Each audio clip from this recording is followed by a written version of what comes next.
And that key is to provide opportunity. Provide opportunity. But that opportunity needs to be translated into finite quantities of movement. Finite quantities of movement. Let me give you an analogy here.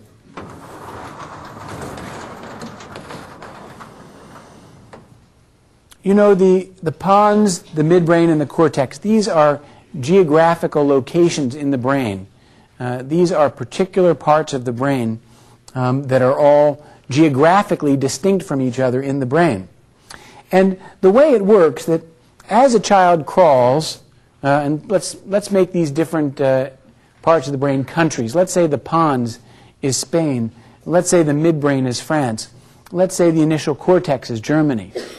What happens is that as a baby crawls and crawls and crawls, as they're crawling across Spain, so to speak, racking up more distance of their crawling, they're gradually organizing this level of the pons. They are developing the kind of respiration and coordination they need in order to get up to the next level. So when the baby arrives at the border between Spain and France, right here, he has all the neurological and all of the physical ability he needs to get up on his hands and knees and start to creep. So now he creeps and he creeps and he creeps, and as he's creeping across France, his midbrain is developing.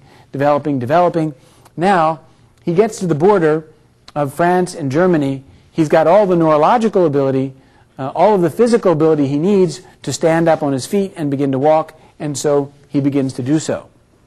From our standpoint, we have no interest in the speed by which this process happens. Speed is of no importance whatsoever. Some of our babies will develop their mobility quite slowly. That's fine. We would far prefer they have the opportunity to completely develop these levels of the brain and take a long time to do it than to skip over them too quickly, in which case we will pay a price later on in terms of their overall brain growth and development. So the quantity of distance determines how rapidly and how well, even more importantly, we develop these areas of the brain. And this was one of our most important discoveries in terms of mobility. It took us from 1976 until 1979 to quantify the mobility column of our profile in terms of our work with brain-injured children, which is much, much more difficult and complex, obviously, than our work with well children. Let me explain to you how it works as we go up here.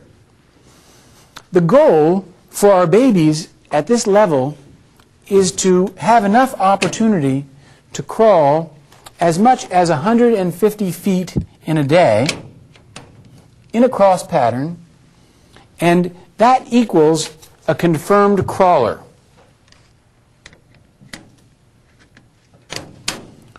What does that mean? This quantity is not the minimum quantity. This is the maximum quantity necessary. We have never seen a baby that has crawled this much in a cross pattern that wasn't able to get up on their hands and knees and start to creep. Now, many babies will get up and start to creep way before they get to this amount. That's not important. What is important is the maximum amount, so that everyone knows what would be the maximum quantity that their baby would ever need to do in order to be properly prepared for the next level of mobility. So that's what this quantity is, and as we go along, we are going to give you goals for each level of mobility, which is the basic quantity necessary for you to know that your baby has accomplished that area well and is really ready to go on in terms of the next higher level.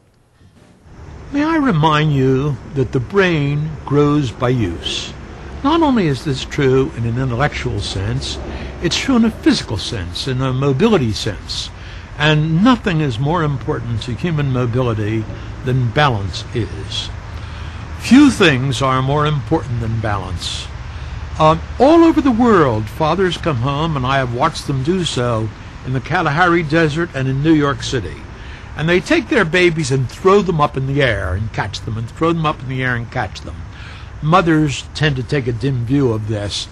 But in fact, fathers are doing so because they are physically growing the vestibular areas of the brain in the baby.